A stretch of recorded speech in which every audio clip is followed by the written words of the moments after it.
Boshlar gazli mashina so'raganlar uchun mana Iveco 460 Stralis turish holatlari. 8 ta 100 litrlik gaz ballonlari bor.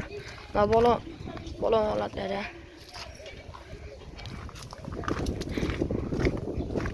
Ballon holatlarini ko'rishinglar mumkin.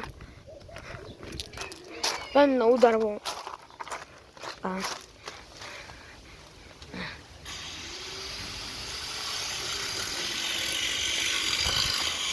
Ozonlarda John Iveco. Prebega 500 qilib o'tmay, yo 500 ve 550 da o'tmagan. Salonlarni ko'rishinglar mumkin. İkinci spanigan var, uç birlere karar versen. Tabii tuş holatları.